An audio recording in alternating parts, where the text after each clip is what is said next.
اب یہ لوگ کہتے ہیں غریب نواز کے یہاں جاتے ہیں تو کیا بیٹا ملتا ہے، بیٹی ملتی ہے، اولاد مانگنے جاتے ہیں؟ ظالمو تمہیں پتہ نہیں، زکریا علیہ السلام بی بی مریم کے پاس کھڑے ہو کر بیٹا مانگے تھے تو بیٹا نبی کی شکل میں ملا تھا۔ ہاں یہ نہیں ہے کہ وہ بی بی مریم سے مانگ رہے تھے، وہ اللہ سے مانگ رہے تھے، لیکن جگہ کون سی ہے؟ جگہ کا بھی اثر ہوتا ہے۔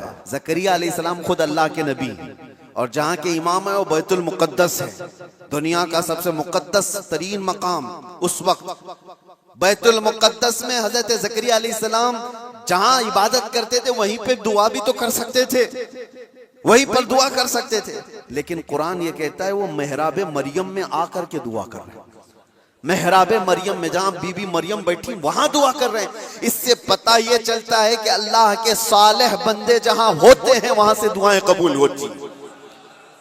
پتہ چلا جہاں نیک و صالح اللہ کے ولی رہا کرتے ہیں وہاں سے جب نبی کی دعا قبول ہوتی ہے تو پھر امتی کی کیوں نہیں قبول ہوتی؟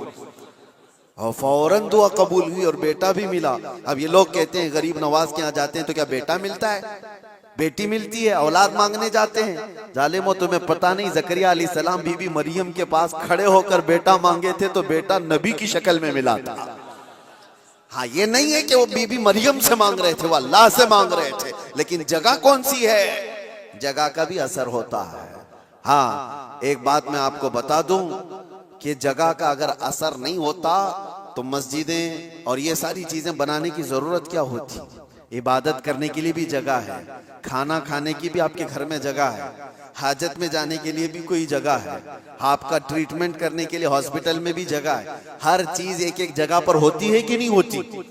ہوتی۔ جن لوگوں کا وہ ماننا ہے کہ کچھ بھی نہیں ضروری ہے وہاں جانا یہاں جانا، تو میں ان سے کہتا ہوں کبھی باتھ روم میں بیٹھ کر کے ڈاکٹر سے اپنا علاج کرا لو گے؟ جگہ تو جگہ ہی ہے، بیٹھے ہو نہیں ہے، آپ کو پتا ہے اس کے لیے ہاسپٹل جانا ہوگا، اس کے بیڈ پر سونا ہوگا، وہاں پر وہ کچھ ٹریٹمنٹ کرے گا، کیا ضرورت ہے پوچھتے ڈاکٹر سے آ جاؤ میرے ٹوائلٹ میں علاج کر لو، یہیں انجیکشن لگا دو۔ میرے عزیزو گندگیوں میں بیٹھا ہوا آدمی وہ اپنا علاج کرانے کے لیے بھی اٹھ کر کے چلا جاتا ہے۔ بلا تشبیہ بلا تمثیل میں آپ سے کہہ رہا ہوں کہ ہم پتہ نہیں کیسے کیسے گناہوں میں مبتلا ہیں، یہاں سے نکل کر کے ہم ان پاک ستھری جگہوں میں جاتے ہیں جہاں اللہ کے ولی آرام فرما، اور اس جگہ پر کھڑے ہو کر ہم اللہ ہی سے دعا کرتے ہیں اور پاکیزہ مقام کی برکت سے اللہ دعائیں قبول کرتا ہے۔ یہ سنیوں کا عقیدہ میں بتا رہا ہوں، ظالموں کا بنایا وہ نہیں پتا ہم کو۔ سنیوں کا عقیدہ یہ ہم ان پاکیزہ مقدس ہستیوں کی بارگاہ میں اس لیے جاتے ہیں، یہ ایک چیز نہیں ہے، ایسی کئی مثالیں ہیں، کئی مثالیں۔ حدیث الاسراء والمعراج جو حضور صلی اللہ علیہ وسلم کے معراج کا سفر ہے نا، اس سفر میں ایک روایت یہ بھی ملتی ہے کہ ایک جگہ پر حضور پاک صلی اللہ علیہ وسلم رک گئے، حضرت جبرائیل امین نے کہا یہاں پر آپ 2 رکعت نماز پڑھ لیں۔ حضور پاک صلی اللہ علیہ وسلم نے وہاں پر 2 رکعت نماز ادا کی اور اس کے بعد پوچھا جبرائیل سے یہ کون سا مقام ہے؟ توجہ۔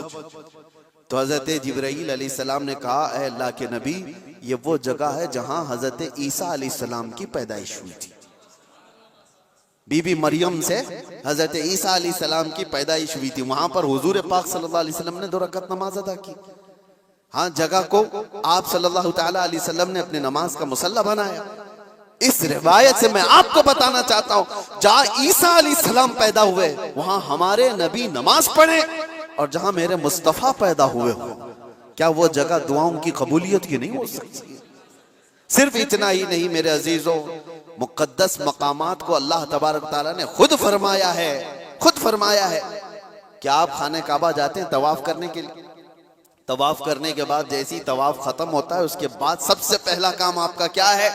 قرآن کہتا ہے پہلے پارے میں وَاتَّخِذُوا مِن مَقَامِ إِبْرَاهِيمَ مُصَلَّى، مقام ابراہیم کو اپنی نماز کی جگہ بنا لو۔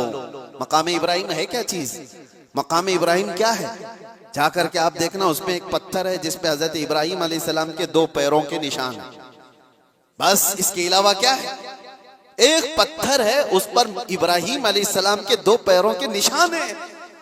تو اس پتھر کے پاس رب تبارک و تعالیٰ فرماتا ہے تم اپنی نماز پڑھو، حاجی ہو کہ معتمر ہو کہ خالی طواف کرنے والا ہو، 7 چکر طواف کے بعد مقام ابراہیم پر وہ ضرور 2 رکعت نماز پڑھے گا، 2 رکعت نماز پڑھے گا۔